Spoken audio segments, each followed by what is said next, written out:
ഞാൻ കഴിഞ്ഞ ദിവസം അൽ മുക്താദർ ജുവലറിയുമായി ബന്ധപ്പെട്ട് അൽ മുക്താദർ തട്ടിപ്പ് സത്യം മറച്ചു വെച്ചു, നിക്ഷേപകർ വാങ്ങിയത് വൻ തുകകൾ എന്നൊരു വീഡിയോ ചെയ്തിരുന്നു. ഞാനതിൽ വളരെ വ്യക്തമായി പറഞ്ഞിരുന്നു, അതിൽ നിക്ഷേപിച്ചിട്ടുള്ള ആൾക്കാർ വൻ പലിശ വാങ്ങിയാണ് അവർ നിക്ഷേപിച്ചിരുന്നത് എന്ന്. അപ്പോൾ അതിന്റെ ചില കമന്റുകളും ചില തിരുത്തുകളും പലരും അതിനകത്ത് പറഞ്ഞിട്ടുണ്ട്. ഓരോരുത്തർക്കും ഓരോ മറുപടി അതിനകത്ത് കൊടുക്കുന്നപ്പോൾ മുഴുവനായി കൊടുക്കാൻ കഴിയില്ല എന്നതുകൊണ്ട്, അല്ലെങ്കിൽ ആവർത്തിച്ചുള്ള ചോദ്യങ്ങളൊക്കെ ആയതുകൊണ്ട് അതിനൊരു മറുപടി പറയാമെന്ന് കരുതുകയാണ്. ചില ചോദ്യങ്ങളും പ്രസക്തിയുണ്ട്, അതിനുള്ള മറുപടികളും പ്രസക്തിയുണ്ട്. അതിലൊരു കമന്റ്, ഇവൻ എന്താണ് പറയുന്നത് എന്നാണ്. വീഡിയോ കണ്ടാൽ മതി, മനസ്സിലാവും എന്താണ് പറയുന്നത് എന്നുള്ളത്. പിന്നെ ഇവൻ ഏത് തെണ്ടിയാണ്, കാര്യമറിയാതെ ചിലക്കരുതെന്ന് UB പറയുന്നുണ്ട്. താങ്കളും ആദ്യം വീഡിയോ ചെയ്യുക. താങ്കൾ മാതാപിതാക്കളെ വിളിക്കുന്ന വിളി എന്നെ വിളിക്കരുത്, അത് മോശമാണ്. പിന്നെ കാര്യങ്ങൾ ശരിക്ക് പഠിച്ച് വിലയിരുത്തിയിട്ട് വേണം പൊതുജനങ്ങൾക്കിടയിൽ പ്രസ്താവനകൾ ഇറക്കേണ്ടത്. ബിസിനസിന്റെ ലാഭവിഹിതം വാങ്ങൽ ഹറാമാണോ എന്ന് ഫേസ് ക്രിയേഷൻസ് എന്ന് പറയുന്ന ഒരാൾ ചോദിച്ചിട്ടുണ്ട്. അതിൽ ഹറാം തന്നെയാണ്, ആരൊക്കെ എന്ത് ന്യായീകരിച്ചാലും എന്ന് അൽ അമീൻ AS ആയിരിക്കും ഒരു ID മറുപടിയും കൊടുത്തിട്ടുണ്ട്. ഞാൻ അതൊന്ന് വിശദീകരിക്കാം. കാര്യങ്ങൾ ശരിക്കും പഠിച്ച് വിലയിരുത്തിയിട്ട് തന്നെയാണ് ഞാൻ ആ വീഡിയോ ചെയ്തത്. അതായത് എങ്ങനെയാണിത് ഹറാമാകുന്നത്? ഇത് ലാഭത്തിന് വേണ്ടിയിട്ട് ഒരു നിശ്ചിത തുക നിക്ഷേപിച്ചതിന് ശേഷം ഒരു നിശ്ചിത തുക ലാഭമായി മാസം മാസം വാങ്ങുന്നതിനെയാണ് പലിശ എന്ന് പറയുന്നത്. ബാങ്കിൽ ഈ തുക നിക്ഷേപിക്കേണ്ട സ്ഥാനത്ത് അത് നിക്ഷേപിച്ചത് ജുവലറിയിലാണ് മാത്രമാണ്. ഇത്ര ഒരു വ്യത്യാസമേ ഉള്ളൂ. ഇനി ലാഭത്തിന് വേണ്ടിയിട്ടാണ്, ഹലാലായ രീതിക്ക് ലാഭം കിട്ടാൻ വേണ്ടിയിട്ടാണ് നിക്ഷേപിച്ചിരുന്നെങ്കിൽ ഈ പണം ചോദിച്ചുകൊണ്ട് അങ്ങോട്ട് ചെല്ലാൻ പാടില്ല. കാരണം നമ്മൾ പണം നിക്ഷേപിക്കുമ്പോൾ അതിലെ ലാഭവിഹിതമാണ് നമ്മൾ വാങ്ങുന്നത്. അത് മിക്കവാറും എല്ലാ മാസവും നടക്കുന്ന കച്ചവടത്തിന്റെ ലാഭത്തിന്റെ വിഹിതമാകുന്നത് കൊണ്ട് തന്നെ തുക വ്യത്യാസം വരാം. ഇനി നഷ്ടമാണെന്നുണ്ടെങ്കിൽ നമ്മുടെ തുകയിൽ നിന്ന് ആ നഷ്ടം നികത്താൻ നമ്മൾ കൊടുക്കുകയും വേണം. അതായത് ലാഭ നഷ്ടങ്ങൾക്ക് വിധേയമാണ്. ലാഭം മാത്രമാണ് വരുന്നുണ്ടെങ്കിൽ അത് പലിശ തന്നെയാണ്. ഇതാണ് ശരിക്കും പഠിച്ചിട്ട് തന്നെയാണെന്ന് പറഞ്ഞത്. അപ്പൊ സഹോദരൻ ഫേസ്റ്റ് ക്രിയേഷൻസ് കാര്യം മനസ്സിലായിട്ടുണ്ടെന്ന് തോന്നുന്നു. പിന്നെ എന്തുകൊണ്ട് കേസ് കൊടുത്തിട്ട് ആ കള്ളനെ അറസ്റ്റ് ചെയ്യുന്നില്ല? കേസ് എങ്ങനെയാണ് ഈ കേസുകൾ, സാമ്പത്തിക തട്ടിപ്പ് കേസുകൾ വരുന്നെന്നുള്ളത് താങ്കൾക്ക് അറിയാഞ്ഞിട്ടല്ല എന്നാണ് എനിക്ക് തോന്നുന്നത്. പിന്നെ സബ്ജക്റ്റ് ഒന്നും ഇല്ലാതെ വരുമ്പോൾ പിന്നാങ്ങിയും പിന്നിൽ നിന്ന് കുത്തിയും ഇവരെപ്പോലുള്ള വിഷയം ഉണ്ടാക്കുന്നു. എന്റെ പൊന്നു സഹോദരൻ ചെയ്യേണ്ടത്, കുറച്ച് സബ്ജക്റ്റുകൾ ഈ വീഡിയോയുടെ എൻഡില് എന്റെ നമ്പർ വെച്ചിട്ടുണ്ട്, അതിലേക്ക് വാട്സപ്പ് ചെയ്ത് കഴിഞ്ഞാൽ ഞാനത് ചെയ്യാം. സബ്ജക്റ്റ് ഇല്ലാത്തത് കൊണ്ട് തന്നെയാണ് ഞാനത് ചെയ്യുന്നത്. പിന്നെ അതിൽ കുറെ കാര്യങ്ങൾ വേറെ ഉണ്ട്. സഹകരണ ബാങ്കിൽ പണം ഇട്ടിട്ട് തിരിച്ചിട്ടുന്നില്ല, അപ്പോഴാണ് തുപ്പിക്കാരന്റെ കടയിലിട്ട്, അത് വേറെ ആക്ഷേപിക്കുന്നതാണ്. പിന്നെ നൌഷാദ് പറയുന്നുണ്ട്, നിങ്ങൾ എന്തായി പറയുന്നത്? പിണറായി ഇവിടുത്തെ മുഖ്യമന്ത്രിയാണ്, അയാൾ ഇവിടുത്തെ ആഭ്യന്തരം കൈകാര്യം ചെയ്യുന്നത്, അന്വേഷിക്കാനുള്ള ഉത്തരവാദിത്തം അയാൾക്കുണ്ട്. പിണറായിക്കൊന്നും ചെയ്യാൻ പറ്റൂല. പിണറായി പറഞ്ഞിട്ടല്ല ഈ തുകകൾ അൽ മുക്താദറിന്റെ പോക്കറ്റിലേക്ക് കൊണ്ടുവന്ന് വെച്ചു കൊടുത്തത്. പിണറായി ഒരു ഗ്യാരണ്ടി കൊടുത്തിട്ടുമില്ല. അതുകൊണ്ട് ഈ കാര്യത്തിൽ പിണറായി ഉത്തരവാദിയല്ല. പിന്നെ സാമ്പത്തിക കേസുകളും മറ്റു കാര്യങ്ങളും ആയതുകൊണ്ട് ആ രീതിയിൽ തട്ടിപ്പ് കേസായിട്ട്, ചീറ്റിംഗ് കേസായിട്ട് മാത്രമേ അത് പോകുള്ളൂ. അത് അതിന്റെ വഴിക്ക് പോകും. എത്ര പേർ കേസ് കൊടുത്തിട്ടുണ്ടെന്നും എനിക്കറിയില്ല. പിന്നെ എന്തെല്ലാം പ്രക്ഷോഭങ്ങൾ നടത്തിയാലും ഈ ജ്വല്ലറി ഉടമയുടെ പേരിലുള്ള വസ്തുക്കൾ വലുതുണ്ടെങ്കിൽ അത് വിറ്റ് കിട്ടി ഭാഗിച്ച് ഇൻവെസ്റ്റ്മെന്റ് ചെയ്തവർക്ക് കോടതി വഴി കിട്ടും. അത് ചിലപ്പോൾ അതാണ് അതിന്റെ ശരി. അതായത് ഇവിടെ മാനിഷാദ് എന്ന് പറഞ്ഞ ഒരാൾ എഴുതിയിട്ടുള്ള അഭിപ്രായമാണ്.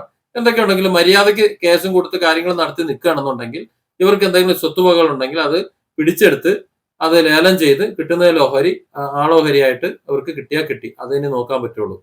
പിന്നെ ഷാജൻ തോമസ് പറയുന്ന ഒരു കമന്റിന് പ്രസക്തി ഉണ്ട്. ഞാൻ അതിൽ തന്നെ മറുപടിയും കൊടുത്തിട്ടുണ്ട്. ഈ ചാനലിൽ തന്നെയല്ലേ ഇവരെ സപ്പോർട്ട് ചെയ്ത് നേരത്തെ ഒരു വീഡിയോ ഇട്ടിരുന്നത്?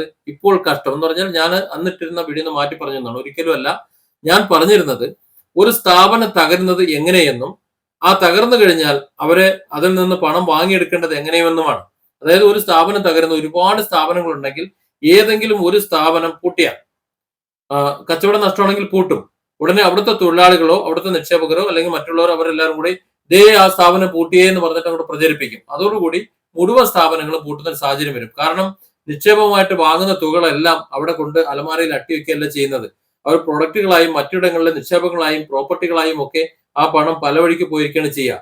ഇതെല്ലാം കൂടി ഒരു സുപ്രഭാതത്തിൽ വന്നിട്ട് ഞങ്ങളുടെ പണം വേണം എന്ന് ആരെങ്കിലും ചോദിച്ചു കഴിഞ്ഞാൽ നടക്കില്ല. ഒരു കമ്പനിക്കും, ഇനി ടാറ്റ ആയാലും അംബാനി ആയാലും അത് കൊടുക്കാൻ കഴിയില്ല.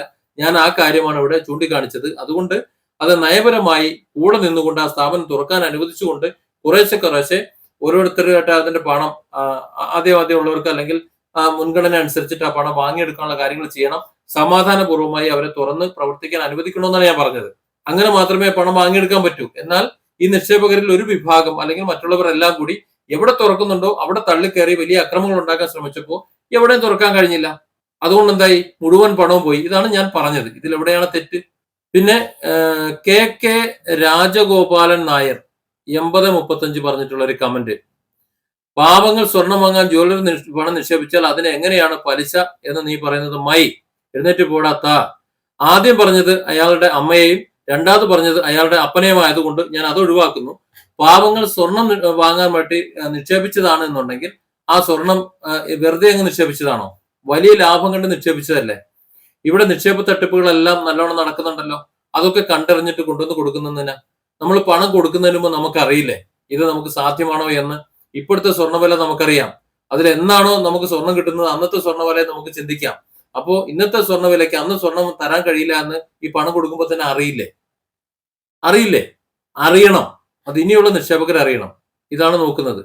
അപ്പോൾ ഇത്തരത്തിൽ കുറെ കമന്റുകൾ വന്നിട്ടുണ്ട്. ഇതിനൊക്കെ മറുപടി അതിൻ്റെതായ രീതിയിൽ കൊടുക്കണമെന്ന് കരുതി തന്നെയാണ് ഞാൻ പറഞ്ഞത്. അൽമുക്താദർ എന്നല്ല, ഏതൊരു സ്ഥാപനത്തിലും സ്വകാര്യ സ്ഥാപനങ്ങളിൽ ഇതുപോലെയുള്ള ജുവലറികളിലും മറ്റും പണം കൊണ്ടുവന്ന് കൊടുക്കുമ്പോൾ നമ്മൾ എങ്ങനെയാണ് അതിന്റെ പലിശ കാര്യങ്ങൾ, എങ്ങനെയാണ് അതിന്റെ കരാറുകൾ, ഇതൊക്കെ കൃത്യമായിട്ട് നോക്കണം. വെറുതെ കൊണ്ടൊന്നും കൊടുക്കാൻ പാടില്ല. അവരുടെ മുൻകാല പാരമ്പര്യങ്ങൾ, കൊടുക്കുന്ന കാര്യങ്ങൾ, നമ്മുടെ പൈസയുടെ ഗ്യാരണ്ടി, ഇതൊക്കെ കൃത്യമായിരിക്കണം.